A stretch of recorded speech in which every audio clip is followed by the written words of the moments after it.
ആപ്കി അദാലത്തിൽ ക്രിക്കറ്റർ യുവരാജ് സിംഗിന്റെ മേലുള്ള കുറ്റാരോപണം ഇദ്ദേഹം ക്രിക്കറ്റ് ലോകത്തെ ഒരു പ്ലേ ബോയായി മാറി എന്നുള്ളതാണ്. ഇപ്പോൾ യുവരാജ്, എനിക്ക് ഇത് പറയാൻ കുറച്ച് ബുദ്ധിമുട്ടുണ്ട്.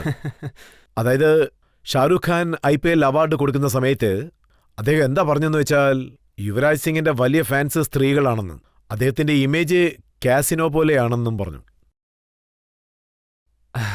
ഇത് നോക്കൂ സർ, ഷാറൂഖ് ഖാൻ ഒരു ആക്ടറാണ്. ഒരു ആക്ടറിന് സംസാരിക്കാൻ ഒരുപാട് കാശ് കൊടുക്കാറുണ്ട്.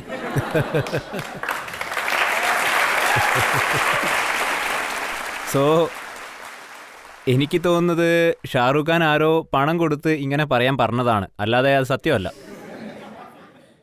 പക്ഷെ താങ്കൾ ഷാരൂഖ് പറഞ്ഞതിന് എന്താണ് ഉത്തരം പറഞ്ഞത്?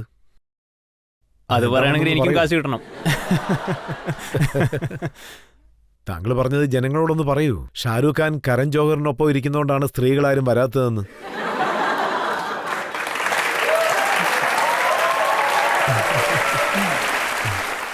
നോക്കൂ സർ, എനിക്ക് നേരെ ഇത്രയും വലിയൊരു അലിഗേഷനാണ് ചുമത്തിയത്. അപ്പം ഞാനും തിരിച്ചെന്തെങ്കിലും ഒരു അലിഗേഷൻ ചുമത്തണ്ടേ? ഇത് ഒബ്വിയസ് ആയിട്ടുള്ള കാര്യമാണ്, ഞാൻ പറഞ്ഞല്ലോ. ഓ, അപ്പോൾ ഇങ്ങനെ പറയാൻ താങ്കൾക്ക് പണം വല്ലതും നൽകിയോ? പകുതി കാശ് കൊടുത്തുകൊണ്ട് പറഞ്ഞു, ബാക്കി പകുതി ഞാൻ തന്നെ പറഞ്ഞു.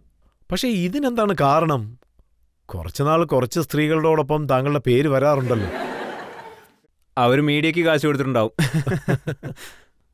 നോക്കൂ, ഞാൻ ഈ കാര്യം വീണ്ടും പറയാണ്. അതായത് ഞാനും ഒരു ആൺകുട്ടിയാണ്, അല്ലേ? ഞാനൊരു ആൺകുട്ടിയാണെന്ന് എല്ലാവർക്കും അറിയാലോ. ഒരുപക്ഷെ എനിക്കൊരു നോർമൽ ഫീലിംഗ് വരികയാണെങ്കിൽ, അതായത് ഞാനൊരു പയ്യനാണല്ലോ, അപ്പോൾ എനിക്ക് നോർമലായിട്ട് ഫീലിംഗ് വരികയാണെങ്കിൽ അതൊരു പെണ്ണിനോടായിരിക്കും. അതൊരു നോർമലായിട്ടുള്ള കാര്യമാണ്. ഇതിനൊക്കെ ജനങ്ങൾ എന്തിനാ ഇത്ര റിയാക്ട് ചെയ്യുന്നതെന്ന് എനിക്ക് മനസ്സിലാവുന്നില്ല. ആരെ ഡേറ്റ് ചെയ്താൽ അവർക്കെന്താ പ്രശ്നം? ഇവരൊക്കെ കോളേജ് പിള്ളേരാണ്, അവർക്ക് ഗേൾ ഫ്രണ്ട്സ് ഉണ്ടാവാം. കോളേജിൽ പോകുന്നവർക്ക് ഗേൾ ഫ്രണ്ട്സ് ഉണ്ടാവാം, സ്വാഭാവികം. സ്കൂളിൽ പോകുന്നവർക്കും ഒരു പക്ഷേ അതുണ്ടാവാം. അവരൊക്കെ പുറത്ത് കറങ്ങാറുണ്ട്. സോ അവരെ പോലെ തന്നെ ഞാനും ഒരു നോർമൽ മനുഷ്യനാണ്. സോ കാര്യം എന്താണെന്ന് വെച്ചാൽ, ഞാൻ രാജ്യത്തിന് വേണ്ടി കളിക്കുന്നത് കൊണ്ട് എന്നെ എല്ലാവർക്കും അറിയാം. അതുകൊണ്ട് ഞാൻ പുറത്തു പോകുന്ന സമയത്ത് ന്യൂസ് പേപ്പറുകളിലൂടെ ഈ കാര്യങ്ങൾ എല്ലാവരും അറിയുന്നു. താങ്കൾ ആൺകുട്ടികളെ ഡേറ്റ് ചെയ്യാതിരിക്കുന്നത് വളരെ നല്ല കാര്യമാണ്.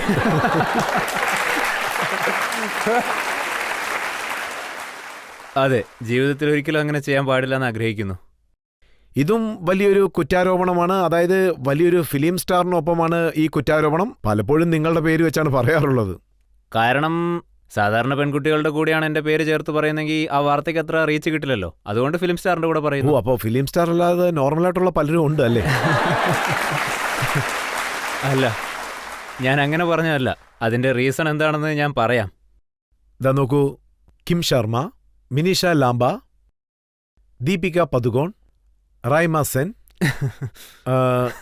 കരിഷ്മ കോട്ടക്, പിന്നെ അൻഷൽ കുമാർ. വളരെ വലിയൊരു ലിസ്റ്റ് ഉണ്ടല്ലോ. നോക്കൂ, ഞാൻ ഒരു കാര്യം മാത്രമേ പറയാൻ ആഗ്രഹിക്കുന്നുള്ളൂ. ഞങ്ങൾ രാജ്യത്തിന് വേണ്ടി കളിക്കുന്നവരാണ്. At the moment Bollywood or film ഇൻഡസ്ട്രിയുമായിട്ട് ബന്ധമുള്ളവരാണ്. സോ ജനങ്ങൾക്കെല്ലാവർക്കും ഫിലിം സ്റ്റാർസിനെ അറിയാം.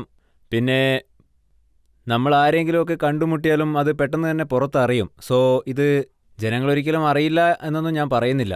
എനിക്കെല്ലാവരെയും അറിയാം. പക്ഷേ ഐ തിങ്ക് ഒരുപാട് കാര്യങ്ങൾ ഔട്ട് ഓഫ് പ്രൊപ്പോർഷൻ ആയി മാറും. പിന്നെ ഒരു കണ്ടുമുട്ടലിൽ തന്നെ നമ്മുടെ സിനിമയുടെ മുഴുവൻ കഥയും പറയും. എനിക്ക് തോന്നുന്നത് എന്താണെന്ന് വെച്ചാൽ, അത് ശരിയായാലും തെറ്റായാലും അതൊക്കെ ന്യൂസ് വിൽക്കാനുള്ള തന്ത്രങ്ങൾ മാത്രമാണ്. ഞാൻ ഒരിക്കലും ഒരാൾ എന്താ പറയുന്നത് വെച്ചാൽ, ദിവസവും TV-യിൽ താങ്കൾ പ്രീതിസിന്റെ ഹഗ് ചെയ്യുന്ന സീൻ കാണാൻ പറ്റുന്നുണ്ടോ?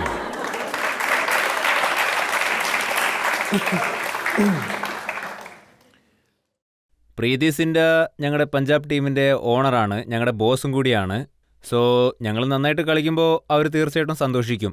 പിന്നെ കഴിഞ്ഞ 2 വർഷങ്ങളായിട്ട് ഞാൻ ആ ടീമിൻ്റെ ക്യാപ്റ്റനായിരുന്നു.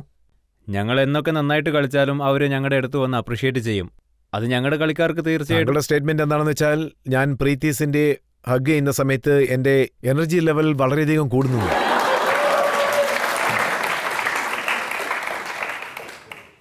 ഈ പറഞ്ഞതിൽ തെറ്റായിട്ടുള്ളതൊന്നുമില്ലല്ലോ.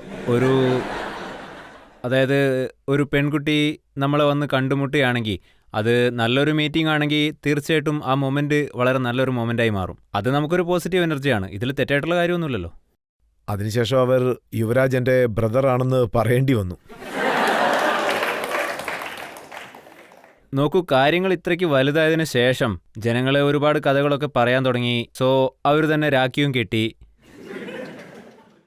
ദീപിക പദുകോണെ കുറിച്ച് താങ്കൾ എന്താ പറഞ്ഞെന്ന് വെച്ചാൽ ദീപിക പദുകോൺ എന്റെ ഹൃദയം തകർത്ത് കളഞ്ഞെന്ന്. ഞാൻ വളരെ സീരിയസ് ആണെന്ന്. ഞാൻ അങ്ങനെ ഒരിക്കലും പറഞ്ഞിട്ടില്ല.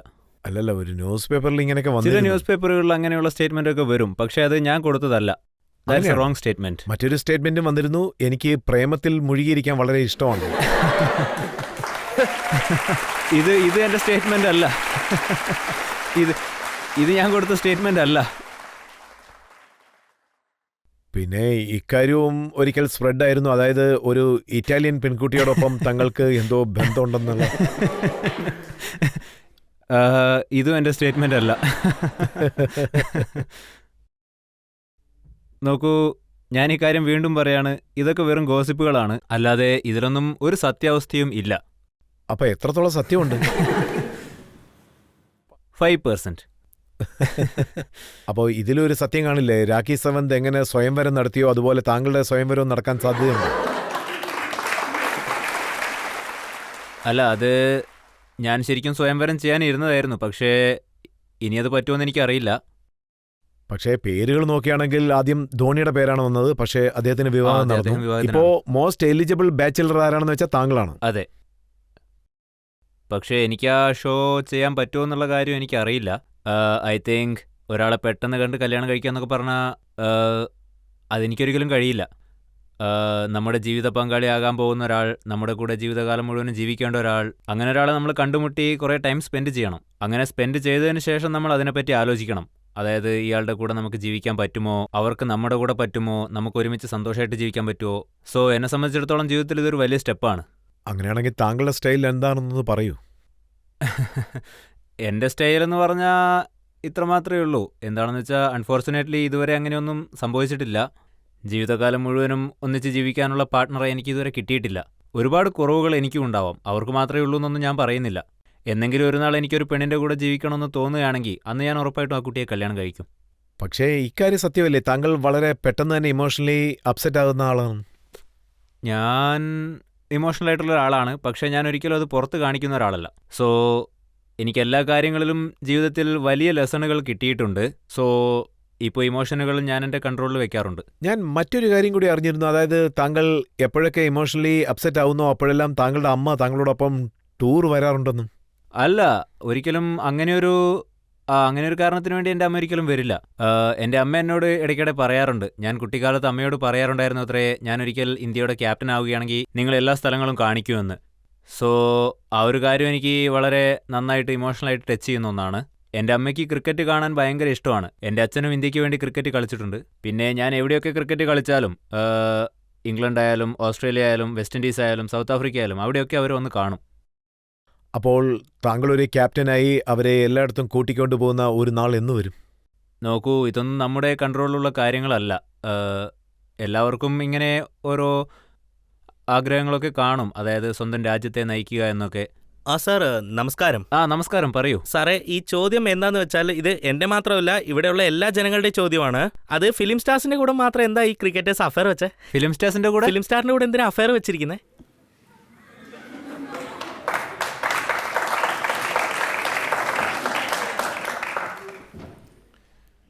ഫിലിം സ്റ്റാർസിന്റെ കൂടെ എന്തുകൊണ്ടാണ് അഫയർ വെച്ചിരിക്കുന്നതെന്ന് വെച്ചാൽ എനിക്കും അതിന്റെ കാരണം അറിയില്ല.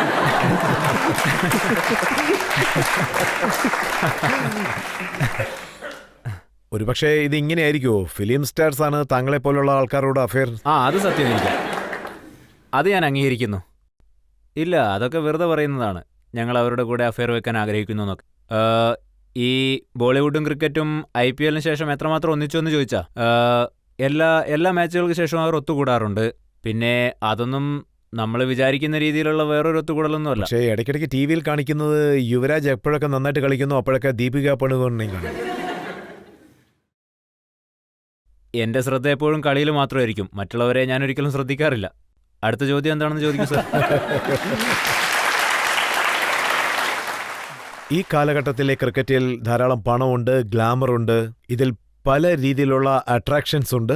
സോ വഷളാകാനുള്ള എല്ലാ ചാൻസും ഉണ്ടല്ലേ? വഷളാകാനുള്ള ചാൻസ് ഇതിലൊരു 90-95% ഉണ്ട്. കാരണം ഞങ്ങൾ കളിക്കാൻ തുടങ്ങുന്ന സമയത്തായാലും ഫിലിം ഇൻഡസ്ട്രിയിലേക്ക് വരുന്ന സമയത്തായാലും ഒരുപാട് കഷ്ടപ്പെടും. പിന്നെ യങ് ഏജിൽ നമുക്ക് ഒരുപാട് ഗ്ലാമർ കിട്ടും, ഒരുപാട് അറ്റൻഷൻ കിട്ടും. സോ ഒബ്വിയസ്ലി ഒരുപാട് പേർ ഇതിലൂടെ വഴിതെറ്റാനുള്ള സാധ്യതയുണ്ട്.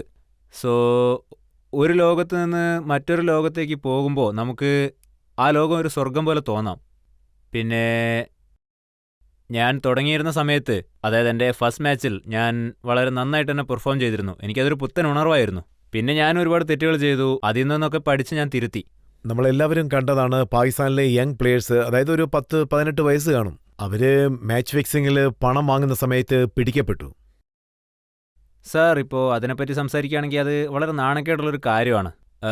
കൺട്രിക്ക് വേണ്ടി ആസ് എൻ ഇൻഡിവിജ്വൽ ഇതുപോലെയൊക്കെ പെരുമാറിയതിന്, പിന്നെ യങ് ഏജാണ്, ഇതുപോലെ ഒരുപാട് മനുഷ്യർ ഇടയ്ക്ക് വെച്ച് വഴി തെറ്റാറുണ്ട്. അതൊക്കെ വലിയൊരു ഡിസ്ട്രാക്ഷൻ തന്നെയാണ്. പിന്നെ നമ്മുടെ സത്യസന്ധത എന്നും നമ്മുടെ കൂടെ ഉണ്ടാവണം. എന്നെ സംബന്ധിച്ചിടത്തോളം രാത്രി നമുക്ക് പണത്തേക്കാളും ഉറക്കം തന്നെയാണ് കൂടുതൽ പ്രധാനം. കാരണം തലയണയിൽ തലവെച്ച് കിടക്കുമ്പോൾ നമുക്ക് സമാധാനത്തോടെ ഉറങ്ങാൻ പറ്റണം. പിന്നെ ഉറങ്ങുന്നതിന് മുന്നേ നമ്മുടെ മനസ്സിൽ ഒരുപാട് വേസ്റ്റുകൾ ഉള്ളതായിട്ട് നമുക്ക് തോന്നുകയാണെങ്കിൽ പിന്നെ നമ്മുടെ ജീവിതം തന്നെ വേസ്റ്റാണെന്ന് പറയാം. ഞാനൊരു റിപ്പോർട്ട് വായിച്ചിരുന്നു. അതിൽ അവർ പറയുന്നത് ഞങ്ങൾ IPL കളിക്കുമെന്നുള്ള വലിയ പ്രതീക്ഷയോടാണ് ഉണ്ടായിരുന്നത്. വീട്, കാറ്, അങ്ങനെ പല കാര്യങ്ങളും വാങ്ങാൻ വേണ്ടി ഉദ്ദേശിച്ചിരുന്നു. അവസാനം വീടും കാറും ഒക്കെ വാങ്ങിച്ചു. അപ്പോൾ ആ കടം അടയ്ക്കാനുള്ള പ്രഷറല്ലേ അവർക്ക് കൂടുതൽ, അതിനുവേണ്ടി വാങ്ങിച്ചു കാണും. നോക്കൂ, ഇത്ര ഡീറ്റെയിൽ ആയിട്ടൊന്നും ഞാൻ പഠിച്ചിട്ടില്ല. എന്തെങ്കിലും ഒരു കാര്യം ചെയ്യുന്നതിന് മുന്നേ നമ്മൾ ആളുകളുടെയും സീനിയേഴ്സിൻ്റെയും ഒക്കെ അഡ്വൈസ് ചോദിക്കാറുണ്ട്. ഞാനെന്താ പറയുന്നതെന്ന് വെച്ചാൽ, ഇവിടെയുള്ള യങ് ക്രിക്കറ്റേഴ്സ് എല്ലാവരും അവരുടെ സീനിയേഴ്സിനോട് അഡ്വൈസ് ചോദിച്ചു വാങ്ങണം. കാരണം ഞങ്ങളുടെ കരിയറിൻ്റെ സ്റ്റാർട്ടിങ്ങിൽ സൗരവ് ഗാംഗുലി, സച്ചിൻ തെണ്ടുൽക്കർ, കുംബ്ലെ, രാഹുൽ ദ്രാവിഡ് ഇവരൊക്കെ ഞങ്ങളുടെ നല്ല സീനിയേഴ്സ് ആയിരുന്നു. ഇന്ന് അവരൊക്കെ നല്ല ഐക്കൺസ് ആയിട്ട് മാറിക്കഴിഞ്ഞു. അവരിൽ നിന്ന് ഞങ്ങൾ ഒരുപാട് പഠിച്ചിട്ടുണ്ട്. ഒരു പക്ഷേ മാച്ച് ഫിക്സിങ്ങിന് വേണ്ടി താങ്കളുടെ അടുത്തേക്ക് ആരെങ്കിലും വന്നാൽ എന്തായിരിക്കും താങ്കളുടെ റിയാക്ഷൻ? എൻ്റെ അടുത്ത് അങ്ങനെ ആരും മാച്ച് ഫിക്സിങ്ങിന് വേണ്ടി സമീപിക്കില്ല. കാരണം എൻ്റെ ബോഡി ലാംഗ്വേജ്, പിന്നെ എൻ്റെ പെരുമാറ്റം, അതുപോലെ ഞാൻ സംസാരിക്കുന്ന വിധം, എൻ്റെ രാജ്യത്തിൻ്റെ കാര്യത്തിൽ ഞാൻ എത്രമാത്രം സ്ട്രോങ് ആണെന്ന് വെച്ചാൽ ആരും എന്നോട് ഇങ്ങനെയുള്ള കാര്യങ്ങൾ സംസാരിക്കാൻ പറ്റില്ല. ഞാനതൊരിക്കലും അനുവദിക്കുകയില്ല. കാരണം എൻ്റെ രാജ്യം തന്നെയാണ്. ഞാൻ ഇന്ത്യക്ക് വേണ്ടി കളിക്കുന്ന ഒരാളാണ്. അതെന്നെ സംബന്ധിച്ചിടത്തോളം വളരെ അഭിമാനമുള്ളൊരു കാര്യമാണ്. കുഞ്ഞുപ്രായം മുതലേ ഞാൻ ഒരുപാട് കഷ്ടപ്പെട്ട് അധ്വാനിച്ചിട്ടാണ് ഇന്നീ കാണുന്ന അവസ്ഥയിൽ എത്തി നിൽക്കുന്നത്. അതുപോലെ തന്നെ എൻ്റെ രാജ്യത്തെ ജനങ്ങൾ ഒരിക്കലും ഞാൻ കാരണം തലകുനിക്കുന്ന ഒരവസ്ഥ നേരിടാൻ പാടില്ല.